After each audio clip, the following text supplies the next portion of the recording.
Sahana Bhavatu Sahano Bhunaktu Saha Viryan Karavavahai Tejasvinavadhitamastu ma vidvishavahai. Om Shanti Shanti.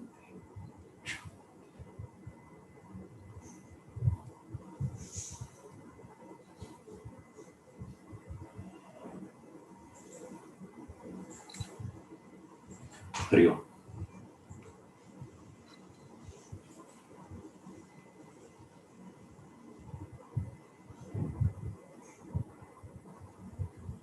The extroverted mind should be turned introverted to inquire into self.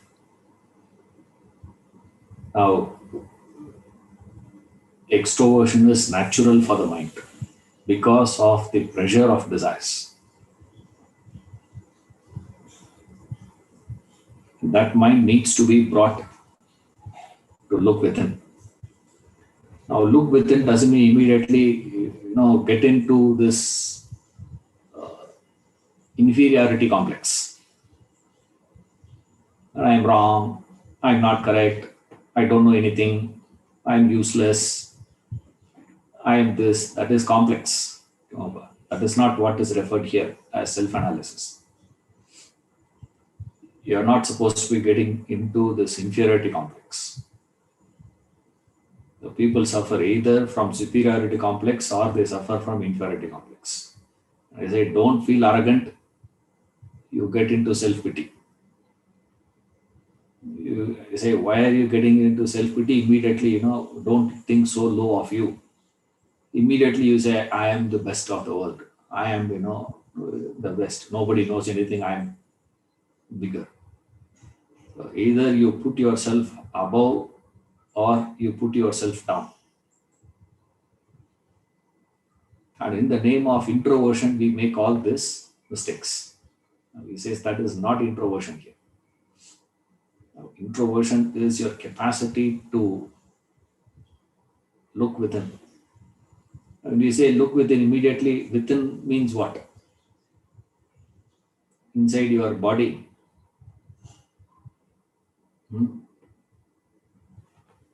Look within means what? People always use the word, you have to look within, you have to look within. What is the meaning of looking within?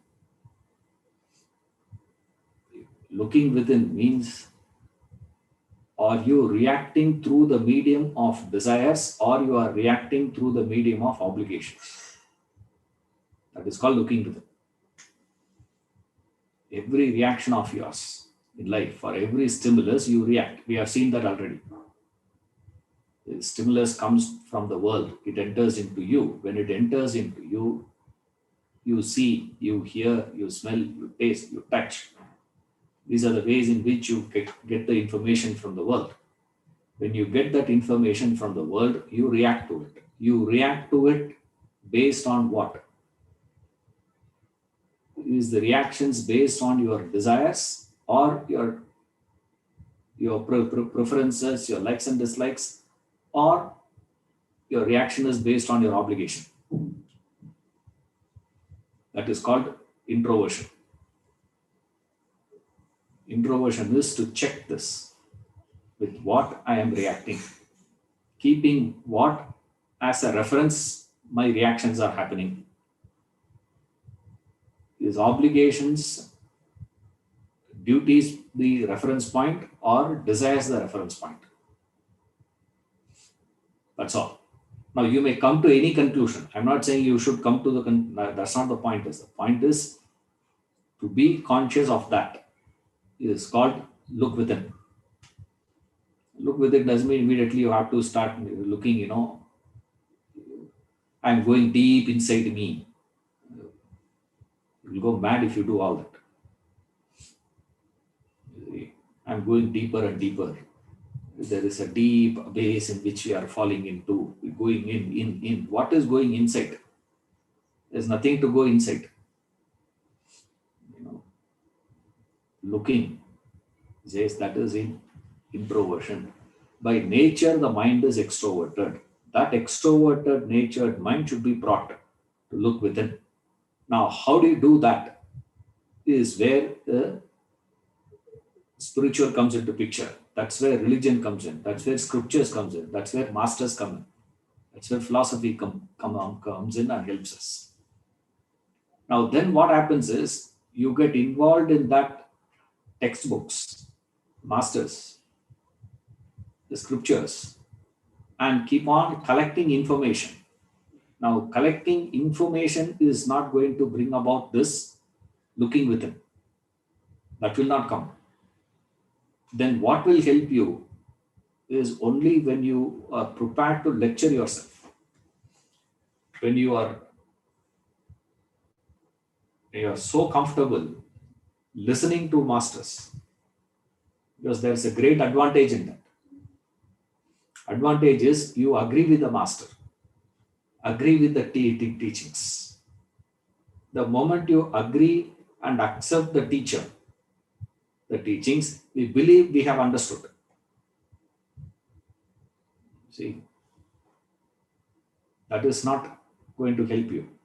Then what will help you? Does it mean that we should do away with all these things? Does it mean it's all waste of time? Don't listen to anybody. This is another extreme. If you say, don't do this, immediately you go to that extreme. Like I said, don't become arrogant. You fall into inferiority. In fact, both are ego, we say. Superiority also ego, inferiority also ego. Both are ego. Like that, both are wrong here. Now you have to use it. But then, what is the right usage? The right usage is taking the clues from the scriptures, from the master, from the teachings. You have to start the process called reflection. Only when you do the reflection, that introversion becomes a possibility. Without reflection, there is no introversion. Without introversion, there is no spirituality. So essentially, spiritual progress effort means to turn introverted. Introverted means to look within. To look within means this. This is what we are seeing. Now, the question comes is, sir, what is this reflection? See, reflection initially to look like your analytical ability. Reflection is not your analytical ability.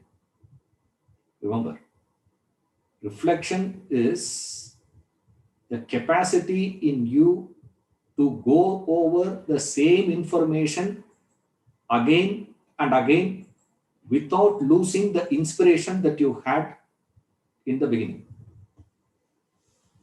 I repeat, reflection, this is the meaning of it. What is reflection? Reflection means mananam. In Sanskrit is referred as. Means your ability to go through an information again and again. Your reflective capacity means how many number of times you can go through the same thing again and again and again without losing inspiration. This is the catch. So there are three things there. Same thing again and again without losing inspiration. When all these three conditions are met to your spiritual thinking, then you are reflecting. See, first time to do the reflection will be very easy.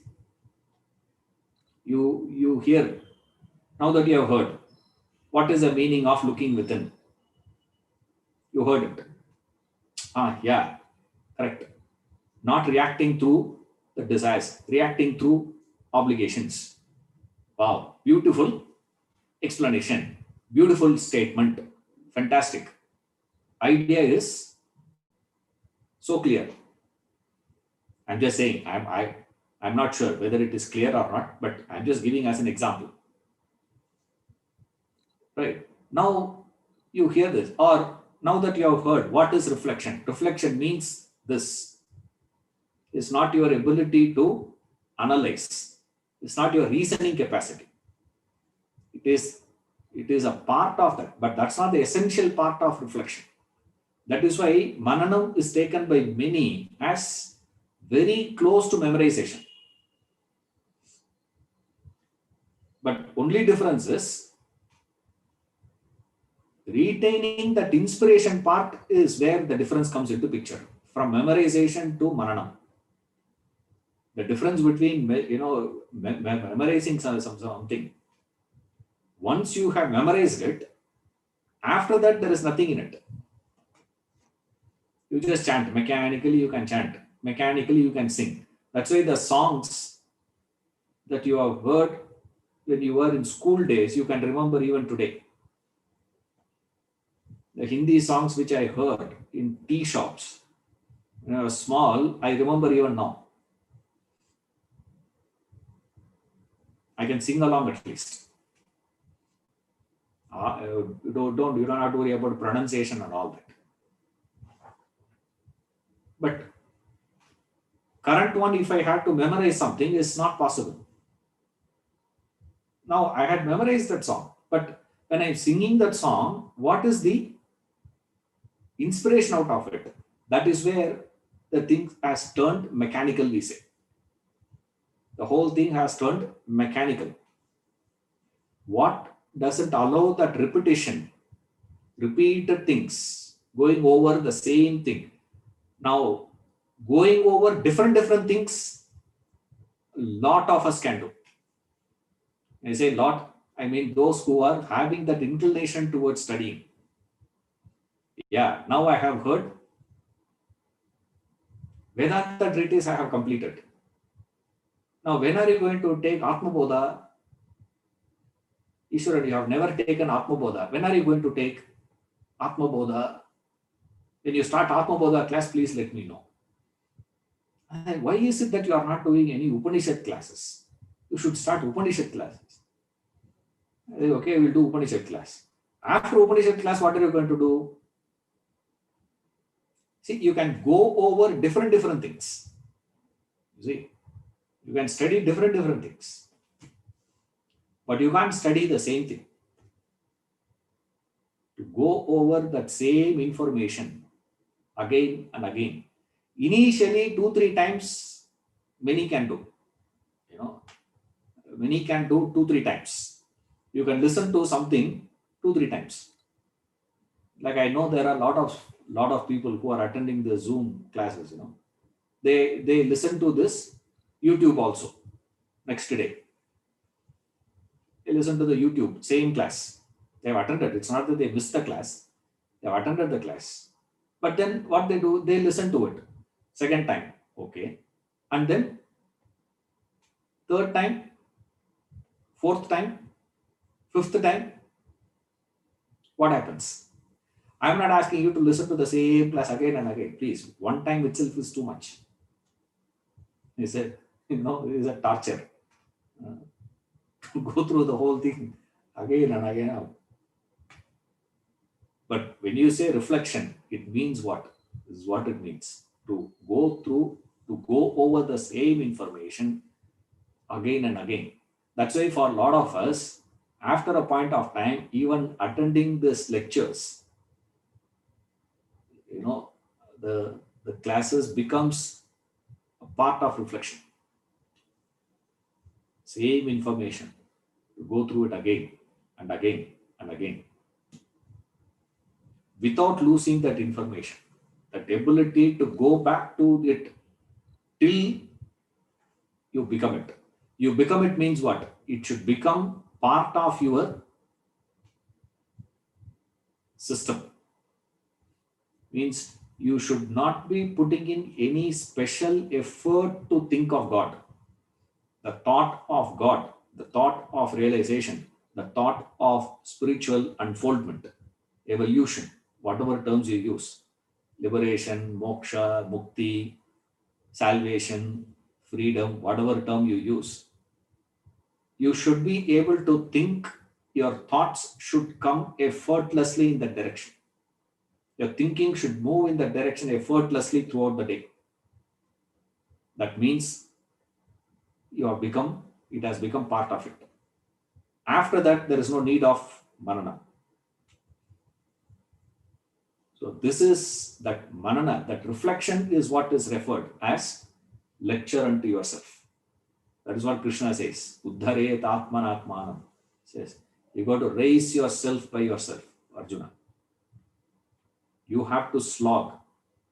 Now, what is the problem with reference to reflection? It is when it comes to any other spiritual discipline, it is collective. Okay. But when it comes to reflection, it's purely individualistic. You and you alone. You can't even have one more person next to you. Even if you are sitting with one more person, reflection is not possible. You can't do together is not possible. For other things, collectively you can do. Karma you can do collectively. In fact, karma can be done only collective. It is not possible to do karma individually, alone. No karma can be done alone. All collective. No action can be done alone. Every action, every project, everything that you take up to do is collective. Nothing can be done by you alone. You see, just cooking you take. Can you do it alone? The lady at the house will say, I cooked it alone. No. The gas wala who brought the gas on time, the vegetable vendor who brought that vegetable, the farmer who grew that vegetables,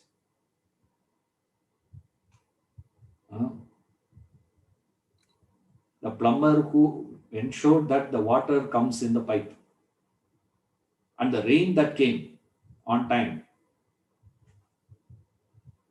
If all those things are not there, and you can add on, you think you can keep on adding number.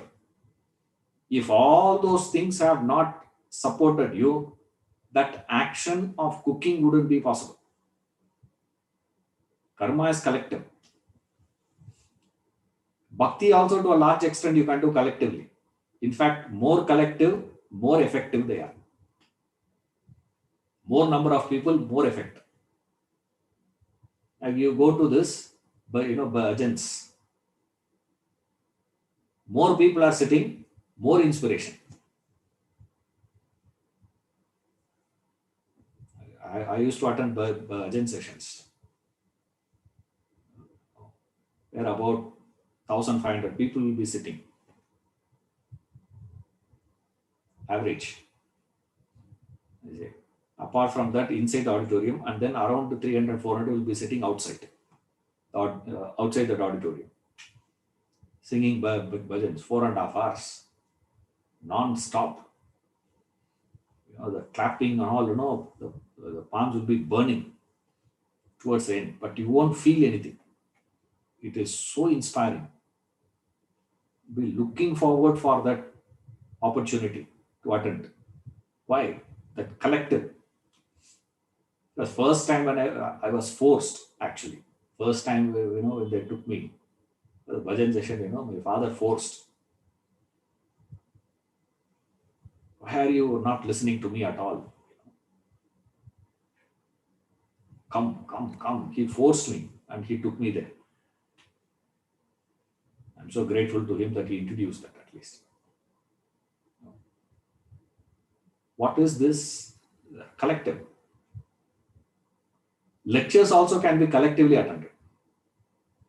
Possible.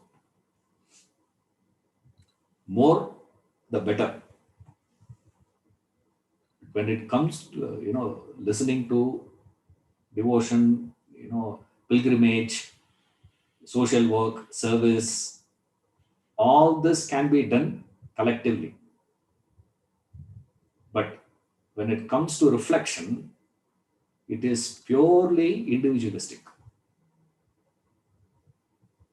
Only you have to put in effort. Therefore, Krishna says, Uddharet Atmanatmana. You have to raise your, no way one more person can come and lift you up. It's impossible. For reflection, nobody can help you. You have to help yourself for that. No one can, come in and say, yeah, I will help you to reflect. No one can help you. You have to help yourself. Now, to help yourself, and since it is purely individualistic and it is so difficult to go through that same thing over and over again, is such a pain. To go through something which is difficult, also painful, to make it easier, that is where we say you need inspiration. So reflection means inspiration coupled with inspiration plus perspiration. When inspiration mixes with effort, when you perspire, when you struggle, when you strive, there you are reflecting.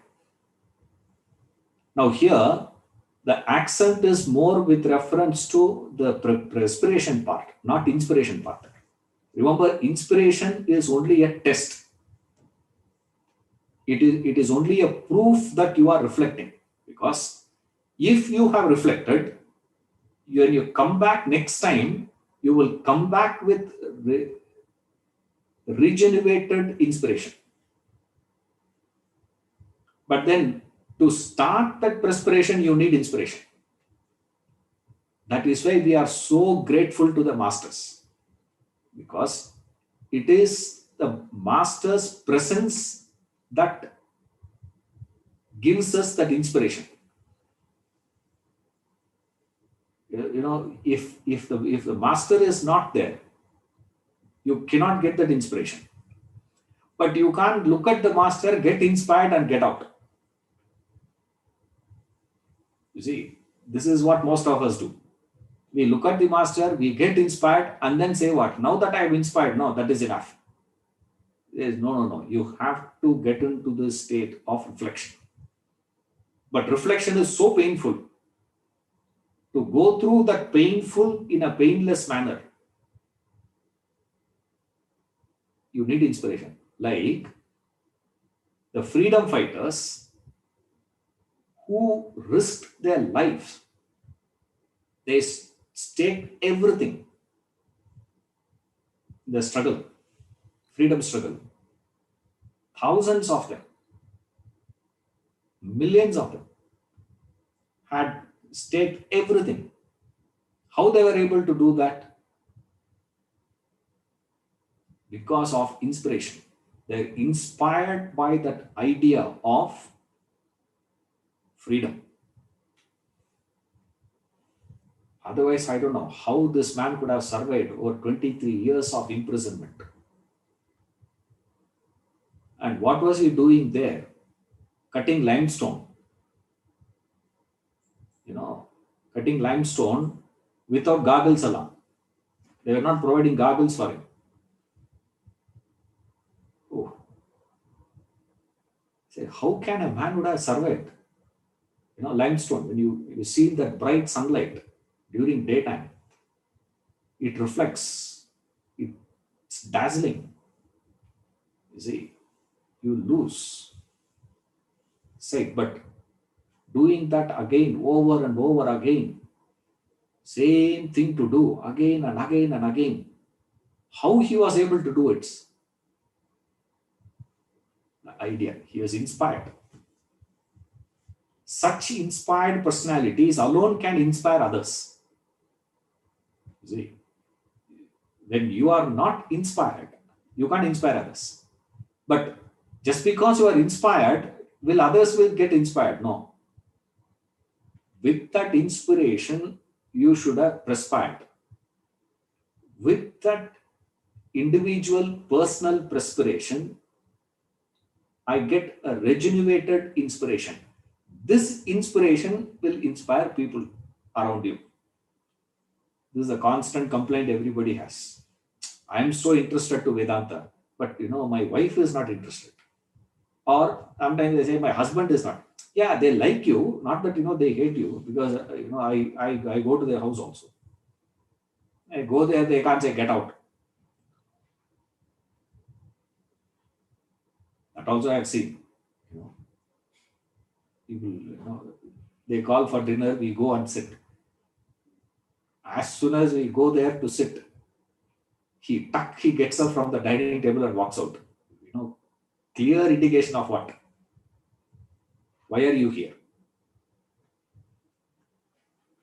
And I get a kick out of it. Just to irritate the fellow, I will sit more and eat. I get more irritated. It's so interesting to see people. That we also can do. But that mostly that's not happens. They don't hate you, but at the same time, what?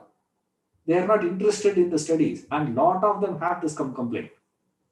I'm not able to make them inspired. Why I'm not able to inspire them towards Vedanta? Why they're not getting inspired? Because you are not able to transmit that inspiration. Because to transfer that inspiration should be yours. The first inspiration is from the master, borrowed. With the borrowed inspiration, you are supposed to perspire, reflect. With that reflection, with that lecturing to yourself, you should be able to grow. That growth will be known by your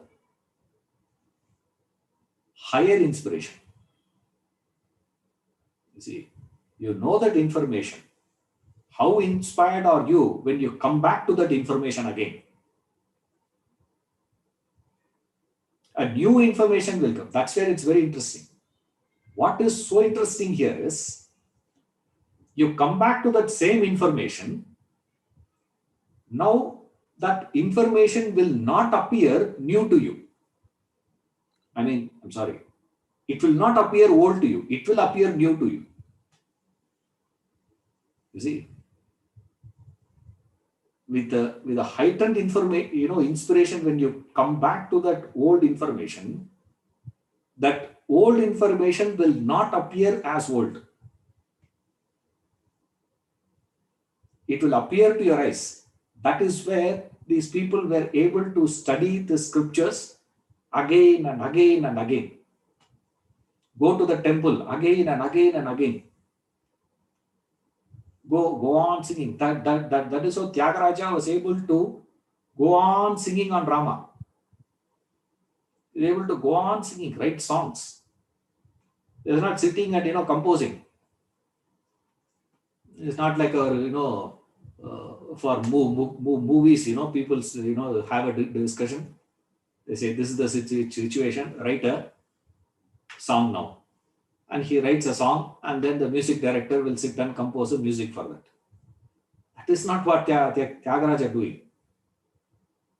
Again and again and again on drama, he was able to go on and on and on. What does it mean? Sir? More inspired by the ideal, something new will come.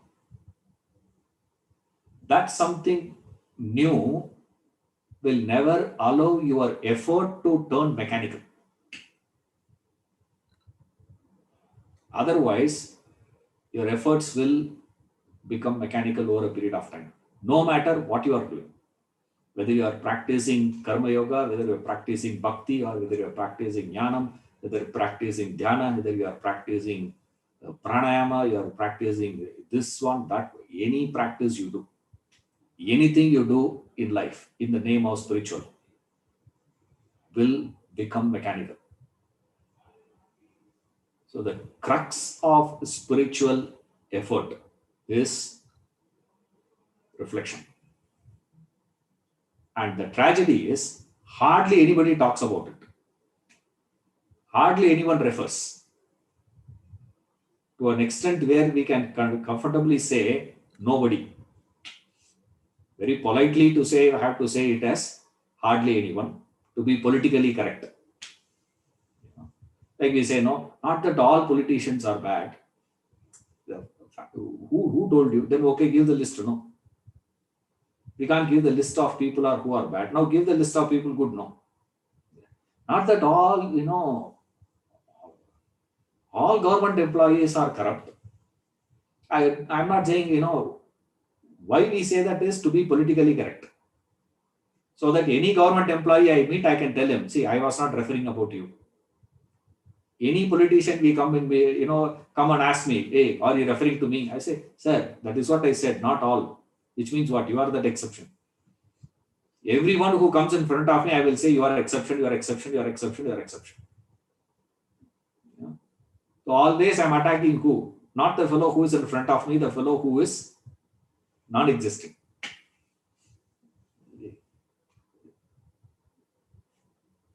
So we also have to be politically correct. See, how to be politically correct? Not that, hardly anyone refers it. See, master will not talk like this. Master will say what? Nobody is thinking. And you can't take it. Immediately your ego will not accept. Are you reflecting? You don't have to give answer. Question that to yourself. Are you really reflecting? Now, how many teachers you have heard who say reflection is the crux of spiritual effort? Where do we get this opportunity to know? It's not heard actually. But the pain of reflection you can go through with the inspiration provided by the master. Therefore, you cannot start the spiritual effort without master. That is not possible. And since he is the one who facilitated the whole effort of mind to go through the whole process, that's why those places were called ashram. It is shrama. But we don't feel that as shrama. You see, life in that ashram is a painful process. Why? You have to reflect. Reflection is a painful process. But you don't feel that pain at all. Why? Because you are inspired. What is the source of inspiration? The source of inspiration is the presence of the master. A place where a master is staying is referred as ashram. That's what the meaning of the word ashram is. Where you go through the painful effort of yours. What's the painful effort, sir? Lecture to yourself. Now, people are not prepared to lecture to themselves. They are very, very happy, he says. There's books and discourses. Their own cannot bring about spiritual development in you. It can make you well-informed person. That's about it. And we are happy with information. And the tragedy, you know what? If you have information on mathematics, it is power. If you have information on economics, is enough into itself. You see, there is a value. That information has a value, remember. Mathematics, information has value. Economics, information has value. Physics, information has value. Medicine, information has value. Carpentry, information has value. This engineering, that knowledge you possess has value. What? You can get a job. You can at least you can get a better job. More information, value is there. But what is the value of this information if you are not going to reflect and bring about a transformation in you? This information per se is useless. That's why they say it's, like mule carrying gold. Ramatirtha calls it as a mule carrying gold. What is the value? It's a burden for that mule actually. He's referring to knowledge, information on religion. You have information on religion, tremendous information you can have. All that will become what? Burden for you over a period of time. It is a burden. Initially, you won't feel it. You carry that unless you make it your own. That making process is lecture to yourself. Now, self analysis means I am ready to lecture to myself. Lecture to yourself doesn't mean you have to sit and keep talking to yourself. You can do it, but do it inside your bathroom and nobody sees you. Don't sit in the living room and start talking to yourself.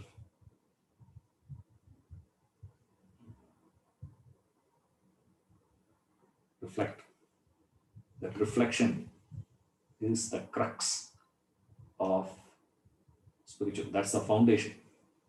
Minus this reflection, there is no spirituality. What lends your effort a spiritual touch is reflection.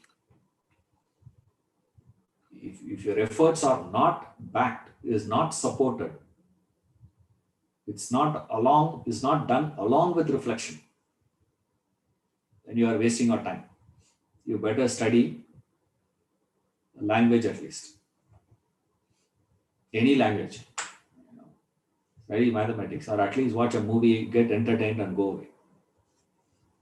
And sometimes people say, oh, today's class was really interesting. It's really entertaining. No. Very good class today. No. Movie or what this is? You don't go to a professor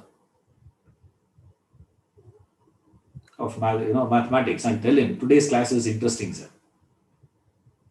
You say, who needs your interesting or not interesting? Question is, have you got the point? That's all. The reflection is the catch. Think about it. Think over and again and again and again. Initially, it will look easier. First 2-3 times, it will look easier. You can, with the proper guidance. If you have a good association, if you have a master support, you can do 2-3 times on your own. You don't have to worry at all. He will take care.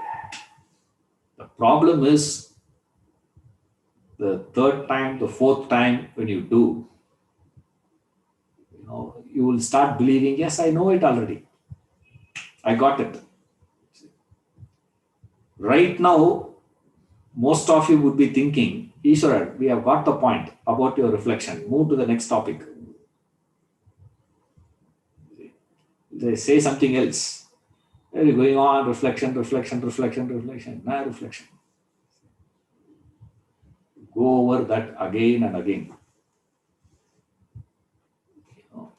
That is why we are so grateful to the masters, to the Guru, and say, thanks. But for you, nothing would have happened. Why? Because in his presence only, the pain of reflection we don't experience. Otherwise, the pain of reflection. When we say that, when you internalize that master, Guru, it's the ideal. Remember, you pluck the ideal and put it outside. That is called as Guru. The ideal of realization. If you are going over the same thing again and again, where it is not reinforcing the goal of realization, then it is not reflection. So reflection is what, sir?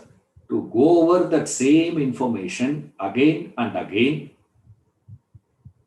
thereby reinforcing the goal of realization and derive inspiration from the goal of realization. If that happens, you are reflecting.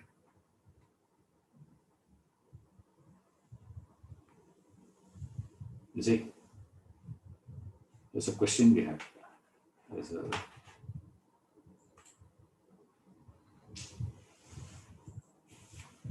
Does going into silence help in reflection? No. Going into silence will make you numb. That's about it.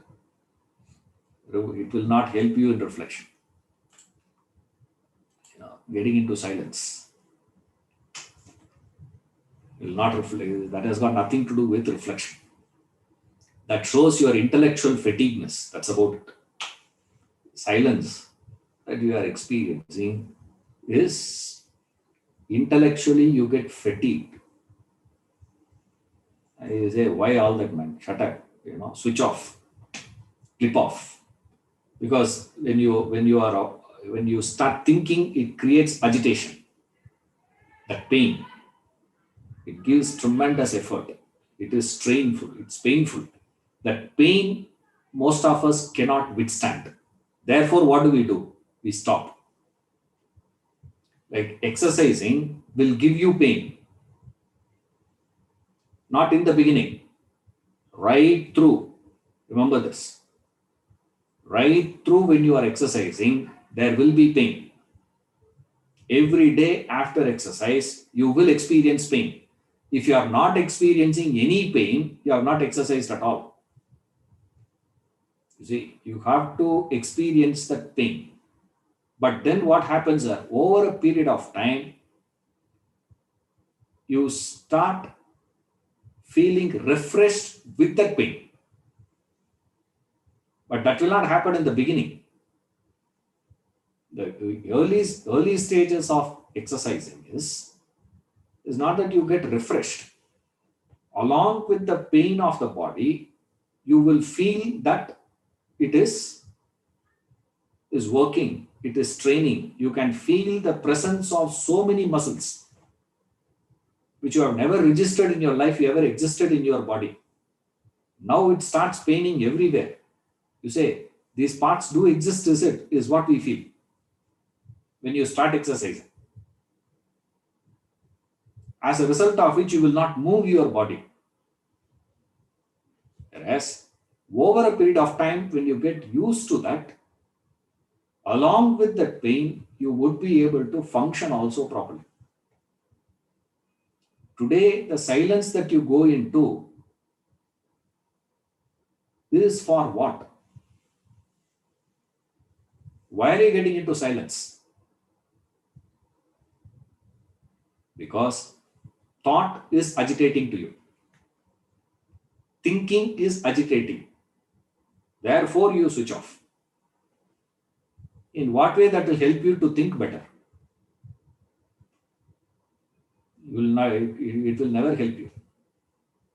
It's like the moment I have a headache, so much of headache I have, what to do, sir? Take a tablet, paracetamol. Plop. When you take a paracetamol, what happens? Your headache doesn't go. The pain's still there. Only thing is what? It clips off the registration. The brain becomes numb in registering the pain. It just clips that.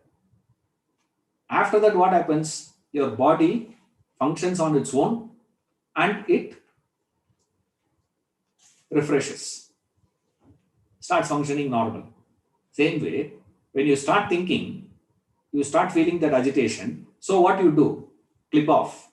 That clipping off technique is what is done by silencing. I'm going to silence my mind. It will not help you. In fact, it will damage you. Now, you can't get into silence like that. Silence has to dawn. You don't take to silence. It has to descend. Silence has to happen to you. If it happens, fantastic. You don't need reflection after that. After that, you need a different exercise. Okay. Right now, you don't need this. At this stage, what is required, sir, is to go through an idea, a study, again and again, without losing inspiration. That's the catch. You see, to go over the same thing. So what you have to do is effort has to be in what? To go over that same thing again and again. is where your effort has to be. Don't worry about inspiration part. Inspiration part will be supplied to you. That will be given to you. That would be given by the presence of the master externally, or the internal reinforcement of the ideal of realization that will inspire you. But today you are not able to get an inspiration from the idea of realization. Self-realization, God realization, you think it as what today? Inspiration means what? You should feel so comfortable to stake everything that you have for that sake. Every freedom fighter did not believe that they are going to be enjoying freedom. So many of them know that in that process they may even die. I will never get to enjoy that freedom, but still I stake it. I put in my effort. That is called inspiration. That's why we give the example of the freedom fighters, those who fought for the freedom of the country. See, staking everything. The boy, he goes and stakes his life. He dies in the process. So many of them. But for all those people, they had a particular person outside also. So Gandhiji was a picture of inspiration to all of us. Till what time? Does current generation get inspiration from Gandhi? They say, yeah, Gandhi Jayanti is what for most of us. Dry day. Therefore, sales increases at the previous day. I can't understand the meaning of that. Previous day itself they buy and stock it. Then what is the point? There is an inspiration. But when pre-independence, Gandhi ji was what? Now, inspiration is not inherent in Gandhi. He was able to inspire people. How? Because all of them had that collective idea of freedom. The collective idea of freedom got crystallized in the personality called Gandhiji. You see, Gandhiji, Netaji, you can say anyone. You see, I don't mean. I'm just taking one example. I'm not saying for everyone. For every one of us, this idea of freedom, internally I'm entertaining that, but that internal, just that intellectual idea, just that thought is not enough. It needs to be crystallized in a form externally. So that form starts becoming so important to me. Why? Because of the ideal that I have. The moment my ideal changes, what happens to that outside? That's why so much of opposition started coming in the moment freedom was attained. Everybody was not getting inspired. Why? There are so many of them who got their inspiration from Netaji, not from Gandhiji. Right? Now, for those who had a particular idea, Netaji represented that externally. That is what Guru is. Guru is not a person by himself or herself, please. My ideal, I'm able to externalize it, to derive that inspiration. I can't see it on my own. I need that. Therefore, I take that person. But nevertheless, every effort of mine, every contact, every interaction, every time I sit for the study, a class, or whatever you do in the name of spiritual, should result in what? Should result in the reinforcement that this effort is done for the sake of realization. I'm doing this for that. I'm doing this for that. Per se, if you take, there's no connection. What difference does it make? Whether you go and say, you are going to take salt. Now, I go and take one handful of salt. The salt agitation that he had. Right. One handful of salt, is it going to make any difference to the British Empire? What is the cause and effect relationship? But still what? They established a link. Unless you establish a link between the actions of yours, what you are doing, your spiritual effort, to the idea of realization, that linking effort is what is known as lecture into yourself reflection. If that link is not established, your ideal idea of realization is not going to get deeper and stronger. The desire for realization, not.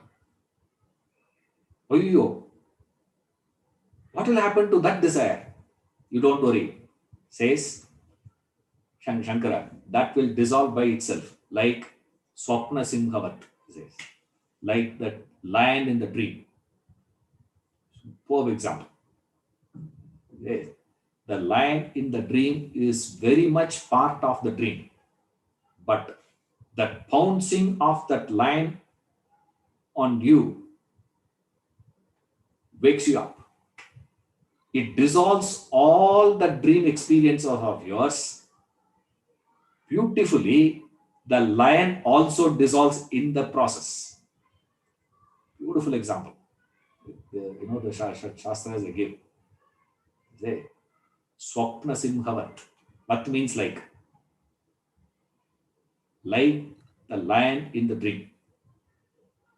When the lion pounces on you in the dream, the dream world, dream experience gets dissolved.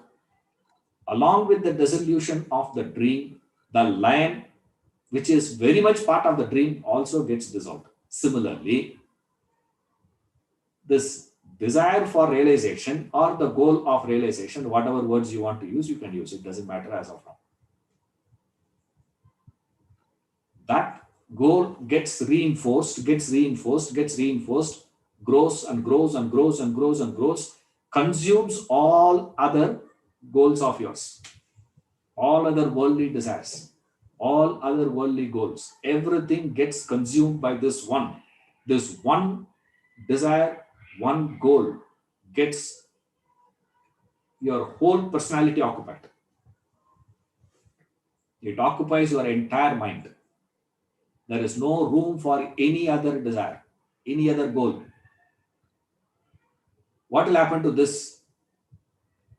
This will dissolve by itself. You don't have to worry about it.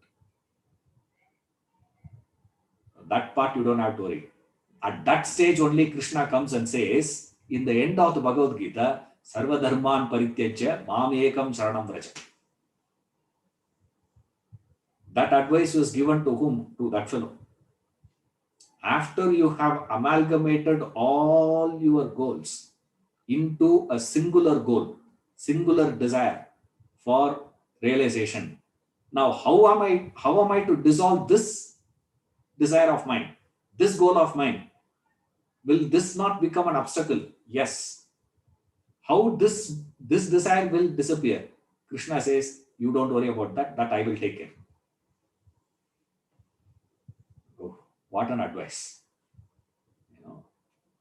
Now we think Sarva Dharma means, all other religions you leave, take only to this religion.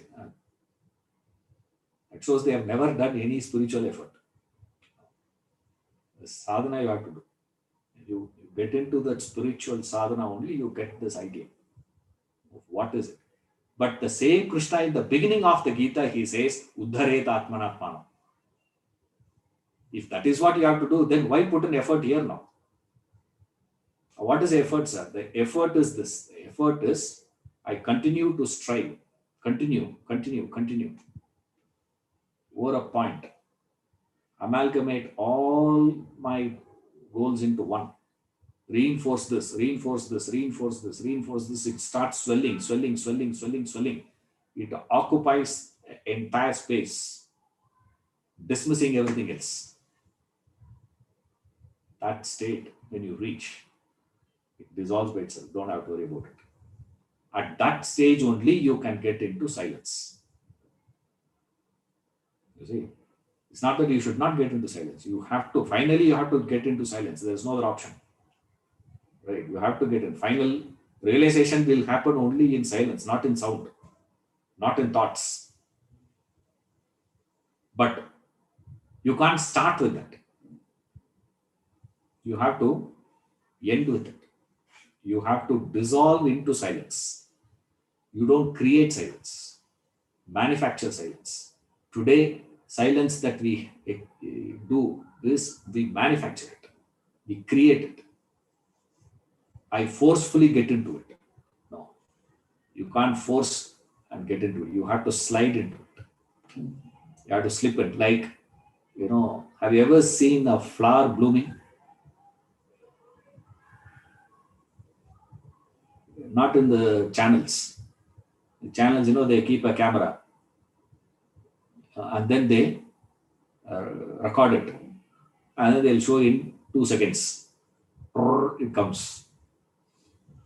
That is not what is referred, please. It happens so quietly. So quiet, so quiet. So suddenly you see it as is this. You just turn your eye this side and come back. You're lost. You blink, it has happened. It happens so quietly. Similarly, the silence has to bloom in you. You don't create it. There's one more question we have. What gives you the inspiration to reflect? If not the scriptures and discourses, it's the personality. It's the what gives you that inspiration can be either externally the personality of the master or internally the goal of realization. For few people, the idea of realization gave that inspiration. But that cannot be done by everyone. Everyone may not get it. It's a very rare phenomenon. Like what happened to Ramana. That's a rare phenomenon. Okay. But Ramana becomes inspiration. That is so interesting. See, Ramana became inspiration. But who gave inspiration to him? That's why one fellow went to Ramana and asked him, what should I do? He said, Samsar, man, our tradition is what? Brahmacharya, Grihastha, Vanaprastha, Sannyasa. That's the tradition. He was teaching that. So one brilliant fellow asked him, if this is what you teach, then why did you take to sannyas? You should have also gone through the process, no? Grihastha and all those things. Then why did you take to sannyas? To which Ramana said, I did not go to any ashram to inquire. Should I take to sannyas? Should I take to brahmacharya, grihastha and all that? I just decided on my own. If you can't decide on your own, you come here. Advice is what? Take to grihastha ashrama, full stop. You don't worry about all that. Same way, this Ramana is a rare phenomenon where that idea, much older example if you want, Buddha is another example. Is a very old example. They are all very rare phenomena. Because they are very rare, they are so inspiring also. Anything rare is so interesting, no? So inspiring, isn't it? Same way. That's why they are very inspiring. Ramana and Buddha and all these people are rare phenomena. But for most of us, average, the thought of realization alone can give you that inspiration. Realization, I'm just using the word realization. Each one will get it in their own way. I don't know. Each one has to find their own word. Now, the word that I got hooked into is this idea of self-realization. That is, I'm hooked onto that word. So I'm using that word realization. That's about it. If you feel moksha is more inspiring to you, take that moksha. If you feel this inspiring to you, take it. You don't care. Whatever word inspires you, you take it. From my point of view, I'm using that word, self-realization. That idea, what it means is, what gives you that inspiration to reflect. You need that inspiration to reflect, because reflection means what? Effort. So to perspire, you need inspire. If you are not inspired, you cannot perspire. That's what it means. So to perspire, you need to be inspired. What will give you that? You can't say you got to reflect. No. Reflection will reinforce it, but reflection will not give it. So who is going to give it in the first place? Like we say, no, the seed capital. The seed capital should be given, no, isn't it? How much ever less it is. Whether it is 100 rupees or 100,000 rupees doesn't make any difference. The point is, you need a seed capital. The seed capital also the venture capitalist will give only after you have a project conceived. You conceive a project and then go to a venture capitalist, and that venture capitalist will give you that seed capital. Then you do business, then you make profit. Correct? At least this we all can understand. When you are visualizing the project, how much are you having in your hand, in your pocket? You are asking your friend to lend his bike. Like one fellow here in Bangalore, I know. He started a big business. He was not having office. So his clients had to come from abroad. From Germany, the fellow comes. He took him to his friend's office. Right? And he told his friend, hey, I'll come with that fellow. Just, give this room. I will go and sit for 5 minutes there. And you sit this side. I'll bring that fellow. All drama. You have to.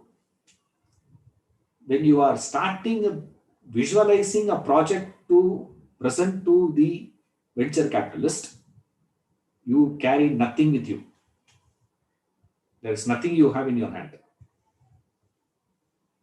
You got to have this basic interest in spiritual. That's the project. See, the basic mumukshatva should be there. Now, when you have that basic desire to grow, then the venture capitalist will lend his money to you. With that, you go to strive, you go to struggle and make business work. And then you make it bigger. Then it is your own.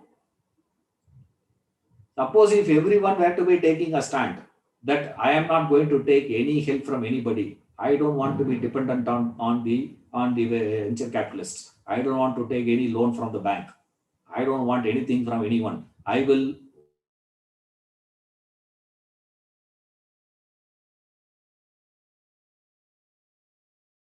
not that nobody has done that. People have done that. But how many can do like that? Most of us will take that project and go about it.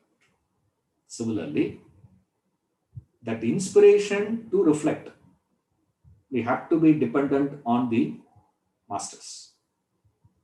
Most of us, if not all.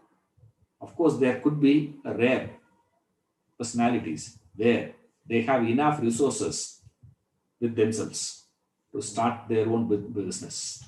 They come with the resources. Those people need not. They have the resources. They don't have to be dependent on this.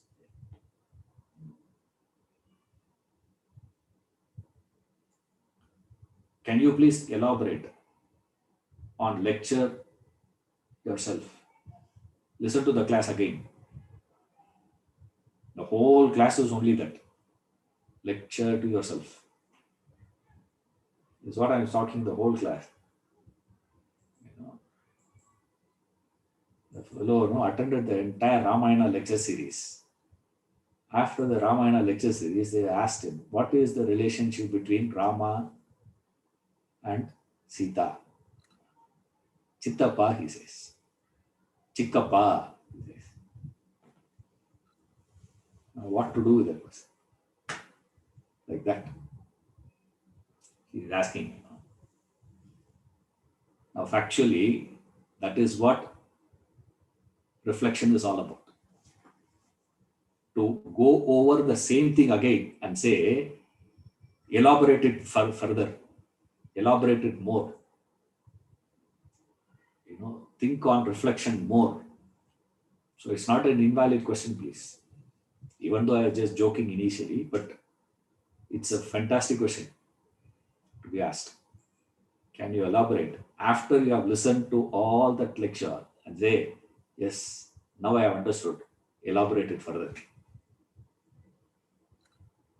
I will elaborate in the next class. Don't worry. We will go through this section of VT.